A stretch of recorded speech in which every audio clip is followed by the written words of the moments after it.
It is Oxegen 2011. It's stopped raining outside. I just thought I'd fill you in on that. Her Majesty and the Wolves, Kimberly and Spencer have dropped in.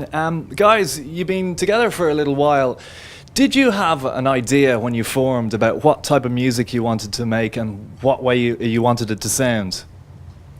I would say yes, we did. You know, before we got involved with each other as far as what we wanted to see, we wanted to do something with our music where we made an impression where people can identify what was inside of our heads, and then we can expose that and interpret that as the music that we were making. You know what I mean?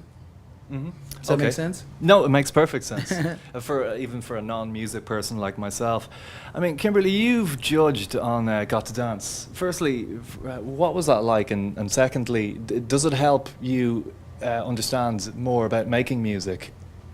Got to Dance has been an incredible opportunity for me just to give back to the dance world that I started with. I started dancing when I was 7 years old, and I love having the opportunity to give back to the younger generations and hopefully give them as much advice and constructive criticism to help them on their journey. And I would say maybe not Got to Dance itself, but dance has always opened my eyes to so many different types of music. I mean, you do ballet, you're listening to classical music, you're dancing to it. You listen to hip hop if you're going to do street dance. You're going to listen to, you know, other types of jazz and different things when you're doing jazz dance. So I would say that definitely dance has really opened my mind to so many different styles and genres.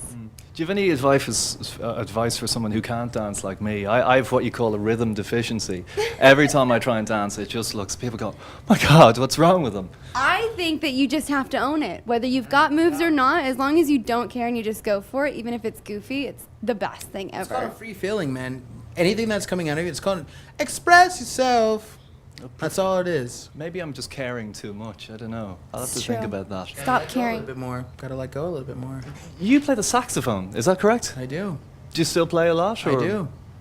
Okay, how did that start? Is it a childhood thing, or you know? I had to express myself. No, my pops, when I was like 9 years old, you know, my dad is like a former football player and did his thing, but he never got his hands into music, and so he made me play an instrument, and ended up playing an instrument and becoming my passion. So big ups to Daddy Neezy. Holla at your boy.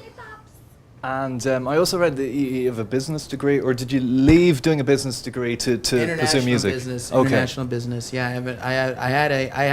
I was working on an international business degree, but again, music kind of fell in the way, so I never made it. Did that make you a little bit unpopular at home, or did they understand? Well, you know what? My mom is amazing. She's like she's one of my best friends, and she's super, super cool. My dad at first didn't really understand, because he's like, all he could think about was like dollar signs in his eyes. So he was like, I spent all this money and you ain't finishing nothing.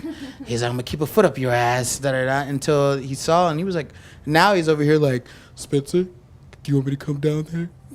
Do you need me to come down and help you out? And I'm like, nah, man, it's all good. So it's cool now, you know.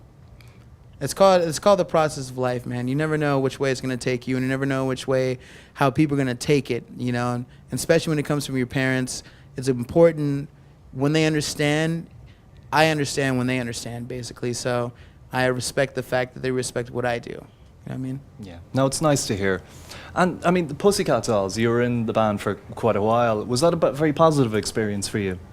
It was an incredibly positive experience. I mean, when you're together with a group for so long, there's always ups and downs, but my goodness, we seriously took over the world and performed in just about every single country to sold out arenas and gigs everywhere. So, I mean, just the amount of exposure, the amount of, just the level that we were able to perform at, and seeing just a full arena sing your songs and wave their hands together was absolutely phenomenal. Brilliant. Well, listen, guys, it's so nice to meet you both. Welcome to Oxegen. Welcome to Ireland.